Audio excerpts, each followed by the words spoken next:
ఈ 24 మాసాల్లో ఎవరైతే జగన్మోహన్ రెడ్డి విధ్వంసం చేశారో మళ్ళీ అన్ని వ్యవస్థల్ని గాడిలో పెట్టాం. ఆగిపోయిన ప్రతి పన్ని శరవేగంతో ముందుకు తీసుకెళ్తున్నాం. అమరావతి శరవేగంతో ముందుకెళ్తుంది. ఎవరికైనా సిగ్గుండాలి, ఎవరైనా మాట్లాడితే అసహించుకుంటారని జ్ఞానమైన ఉండాలి. కానీ గొడ్డల పార్టీ అధ్యక్షుడికి ఆ సిగ్గు లేదు, ఆ జ్ఞానం లేదు. అధికారంలోకి వచ్చినంత వరకు రాష్ట్రానికి అమరావతి రాజధాని అని చెప్పావు. అధికారంలోకి వచ్చిన తర్వాత ప్రజల మధ్యన, ప్రాంతాల మధ్యన పగవు పెట్టి 3 రాజధానులు అన్నావు. 3 ప్రాంతాల్లో మొన్న జరిగిన ఎన్నికల్లో నీ పార్టీకి కర్ర కాల్చి వాత పెట్టిన సిగ్గు లేకుండా కనీసం క్షమాపణ చెప్పి నాది తప్పయిందని ఒప్పుకుంటాడు అనుకున్నాను. కానీ మళ్ళీ మొన్ననే కేంద్ర ప్రభుత్వం పార్లమెంటులో, రాజ్యసభలో ఈ దేశంలో ఉన్నటువంటి అన్ని పార్టీలు ఆంధ్రప్రదేశ్ ఏకైక రాజధాని అమరావతిని చట్టం చేసిన తర్వాత కూడా మావిగనని చెప్పి మళ్ళీ మన మధ్యన మాట్లాడుతున్నాడంటే ఆ గొడ్డల పార్టీ అధ్యక్షుడికి ఏమనాలో అర్థం కానటువంటి పరిస్థితి అని చెప్పి తెలియజేస్తున్నాను. పోలవరాన్ని గాడిలో పెట్టాం. ఉదయమే మా నరేంద్ర మాట్లాడాడు. 2014-19 69 లక్షల కోట్లు ఇరిగేషన్కి పెట్టి మొత్తం ప్రాజెక్టులన్నీ పరుగులెట్టించాం. 5 సంవత్సరాల్లో ఒక్క ప్రాజెక్ట్ ఇవ్వలేదు. మాట్లాడితే రాయలసీమ బిడ్డని నేనంటాడు, రాయలసీమకి ఉద్ధరించానంటాడు. రాయలసీమకు కూడా 1 ఎకరాకి కూడా నీరిచ్చినటువంటి సందర్భాలు లేవు. మళ్ళీ చంద్రబాబు నాయకత్వంలో ఇరిగేషన్ ప్రాజెక్టులన్నిటికి కూడా ముందుకు తీసుకెళ్తున్నాం. ఈరోజు మనందరం గొడ్డల పార్టీ అధ్యక్షుడంటే గింజుకుంటున్నాడు.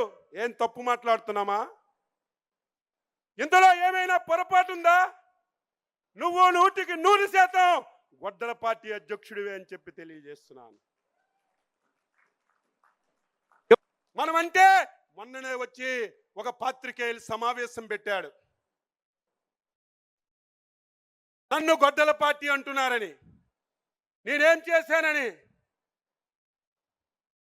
ఆ ప్రెస్ మీట్ చూసిన తర్వాత మన మహానాడు వేదికగా జగన్మోహన్ రెడ్డికి అభినందనలు తెలియజేస్తున్నాను. ఆ ప్రెస్ మీట్ ఎందుకు పెట్టాడు? మీరందరూ నా ఒక్కళ్ళే గొడ్డల పార్టీ అంటున్నారు. నాది కాదు, మా కుటుంబ నేపథ్యమే ఒక ప్రేక్షణ పునాదుల మీద పుట్టిందని సాక్షాత్తు జగన్మోహన్ రెడ్డి పాత్రికేయుల సమావేశంలో పుట్టాడు. వారి తాత రాజారెడ్డి ఎవరైనా సరే సహాయం చేస్తే మనం వారికి మెచ్చుకుంటాం, జీవితాంతం రుణపడి ఉంటాం. ఒక బలహీన వర్గాలు చెందిన వ్యక్తి మీరు రండి, మా మైన్లో వాటా ఉండి అందరం కలిసి ముందుకెళ్దామంటే ఆ మైన్ ఓనర్కే చంపి ఆ మైన్ను ఓన్ చేసుకొని ఆ డబ్బుతో ఈరోజు సామ్రాజ్యాన్ని నిర్మించుకొని ఆ రోజు నుంచి ఈ రోజు వరకు వ్యవహరిస్తున్నారు. మన అధ్యక్షుల వారు ఎప్పుడూ చెప్తారు, ఇది ఒక ప్రేక్షణ కుటుంబం. చాలా అజాగ్రత్తగా మనం ఉండాలి. జాగ్రత్తగా, అజాగ్రత్తతో ఉంటే చాలా పొరపాటు జరుగుతుంది.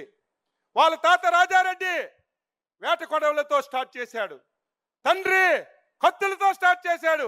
ఈయన వచ్చేసరికి గొడ్డలతో రాజకీయం చేసి ఈ రాష్ట్రాన్ని మొత్తం నాశనం చేయడానికి ఒక కంకణం కట్టుకొని పనిచేస్తున్నాడు. మాట్లాడితే అబద్ధాలు. నిన్న ఈరోజు పవిత్రమైనటువంటి మహానాడు జరుపుకుంటే నిన్నే ఒక సమావేశం పెట్టాడు. నిన్న మీ ఎమ్మెల్యేలు, ఎమ్మెల్సీలు విద్యాశాఖ కార్యాలయంకి వెళ్ళి డిఎస్సిలో అవినీతి జరిగిపోయిందని సిగ్గుందా, లజ్జుందా, మాట్లాడే నైతిక హక్కు నీకుందా? 5 సంవత్సరాల అధికారంలో ఉండి ఒక్క ఉపాధ్యాయు పోస్టు కూడా నువ్వు తీయకపోతే, మా యువ నాయకుడు అధికారంలోకి వస్తే మొదటి డిఎస్సి పెట్టి నేను ఉద్యోగాలు ఇస్తానని ఒక మాటిచ్చి మీరు కక్షగట్టి ఆ నోటిఫికేషన్ ముందుకెళ్లకుండా వందల కోట్లు కేసులు కోర్టులో వేస్తే కోర్టులన్నీ క్లియర్ చేసి డిఎస్సిని పారదర్శకంగా చేసి ఉద్యోగాలు ఇచ్చాం.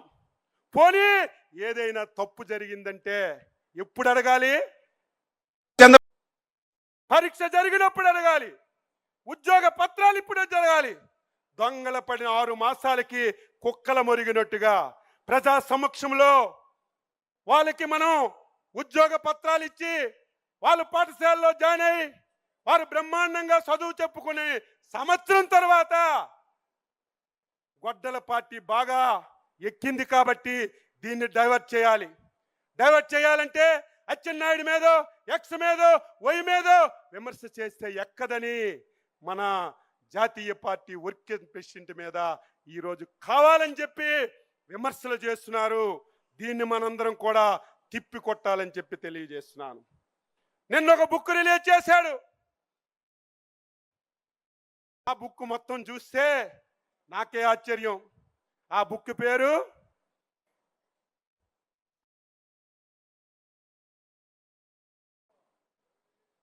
వెన్నుపోటు. ఆ మాట నీకే వర్తిస్తుంది. ఒక్క ఉదాహరణ మీ అందరికీ చెప్తున్నాను. జగన్మోహన్ రెడ్డి కుటుంబం ఏ విధంగా ఉండేదో మీకు తెలుసు. కనీసం బతకడానికి కూడా అవకాశం లేని పరిస్థితిలో కాంగ్రెస్ పార్టీని ఉపయోగించుకొని సోనియా గాంధీని, రాజీవ్ గాంధీని, రాహుల్ గాంధీని ఉపయోగించుకొని నీ తండ్రి ముఖ్యమంత్రి పదవి పొందాడు. అది గుర్తుపెట్టుకో. నీ తండ్రికి ముఖ్యమంత్రి వచ్చిన తర్వాత ఆ పదవిని నువ్వు తీసుకొని 1,00,000 కోట్లు నువ్వు దోచుకున్నావు. దోచుకొని సామ్రాజ్యాన్ని నిర్మించుకున్నావు. నువ్వు నీ తండ్రి చనిపోయిన తర్వాత ముఖ్యమంత్రి పదవి ఇవ్వలేదని కాంగ్రెస్ పార్టీని వదిలేవు. అది వెన్నుపోటు అని చెప్పి మీ అందరికీ తెలియజేస్తున్నాను. ఆ పార్టీ వల్ల మీరు మీ కుటుంబం బాగుపడి ఆ పార్టీని వదిలి బయటకు వచ్చినటువంటి నువ్వు వెన్నుపోటు పొడిచి మమ్మల్ని అని చెప్పి మీరు అడుగుతున్నారు. ఈరోజు ఎలక్షన్ మేనిఫెస్టో గురించి మాట్లాడుతున్నావు. ఏముంచావు ఈ రాష్ట్రంలో? 5 సంవత్సరాలు ఈ రాష్ట్రంలో ఏమైనా ఉంచావా? 13 లక్షల కోట్ల అప్పులు. ఏ వ్యవస్థ చూసినా చిన్న భిన్నం. మేము ఊహించలేదు ఇంత దారుణాలు జరిగాయని. ఎలక్షన్లో మాటిచ్చాం. ఇచ్చిన మాట నిలబెట్టుకోగలమా, అమలు చేయగలమని చాలా భయపడ్డాం, బాధపడ్డాం. కానీ సమర్థవంతమైన నాయకుడు చంద్రబాబు నాయుడు గారు, కేంద్రంలో మోడీ గారు సహకారం తీసుకొని మీరు నేను ఎవ్వరూ ఊహించిన విధంగా 2 సంవత్సరాల్లో సూపర్ 6 అని చెప్పి ప్రతి హామీని అమలు చేసి సూపర్ హిట్ చేసిన విషయాన్ని ప్రతి ఒక్కరు కూడా గుర్తుపెట్టుకోవాలి. నీకు అసలు మేనిఫెస్టో గురించి అడిగే నైతిక హక్కుందా? సిపిఎస్ రద్దని మొదటి సంతకం పెడతానన్నావు. ఈరోజు నువ్వు దానికి ఆన్సర్ చేయి. నేను గెలిస్తే ఈ రాష్ట్రంలో సంపూర్ణ మద్యపానం నిషేధం చేసి మళ్ళీ 2024లో ఓట్లు అడగడానికి వెళ్తానని నువ్వే కదా చెప్పావు. నీది నోరా తాటిమట్ట. దీనికి ఆన్సర్ చేయవలసినటువంటి అవసరం ఉంది. ఈరోజు కష్టాలున్నా బాధలున్నా చంద్రబాబు నాయుడు గారికి ఒక విశ్వసనీయత ఉంది. చంద్రబాబు నాయుడు గారు మాటిస్తే నిలబెట్టుకున్నటువంటి తత్వం. తప్పనిసరిగా అమలు చేశాం. రేపు భవిష్యత్తులో ఒక పైసా వస్తే ఆ పైసా పేదవాడికే పంచడానికి, ఈ రాష్ట్రానికి మేలు చేయడానికి అహర్నిశలు కృషి చేస్తున్నటువంటి చంద్రబాబు నాయుడు గారికి మనందరం సహకరించాలి. చివరగా ఒకే ఒక్క మాట చెప్పి ముగిస్తున్నాను. మనందరం అప్రమత్తంగా ఉండాలి. 2014-19 ఈ దేశంలో చంద్రబాబు నాయకత్వంలో నేను చాలాసార్లు ఎమ్మెల్యేగా పనిచేశాను, మంత్రిగా పనిచేశాను. ఎప్పుడూ ఆ 5 సంవత్సరాలు జరిగిన అభివృద్ధి, సంక్షేమం ఎప్పుడూ జరగలేదు. కానీ మనం చేసింది చెప్పుకోలేదు. చేసిన అభివృద్ధి, సంక్షేమం చెప్పుకోలేక వాడు చెప్పిన అబద్ధాలు ప్రజలు నమ్మి 2019లో మనకి నష్టం జరిగింది. జగన్మోహన్ రెడ్డి ఈసారి నీకు ఆ ఛాన్స్ ఇవ్వమని చెప్పి తెలియజేస్తున్నా. నువ్వు ఒకటి చెప్తే 2 చెప్తాం, 2 చెప్తే 3 చెప్తాం. అది కూడా నీలాగా అబద్ధాలు కాదు, వాస్తవాలు. చేసిన పనులు ప్రజలకు చెప్పి చైతన్యపరిచి మళ్ళీ జీవితంలో ఈ రాష్ట్రంలో వైసీపీ పార్టీ జగన్మోహన్ రెడ్డి పాతాళానికి పాతి పెట్టి శబాష్ తెలుగుదేశం, శబాష్ పసుపు జెండాని నిలబెట్టుకుంటామని చెప్పి మీ అందరికీ తెలియజేస్తూ విధ్వంసం నుంచి వికాసం వరకు తీసుకెళ్తున్నాం.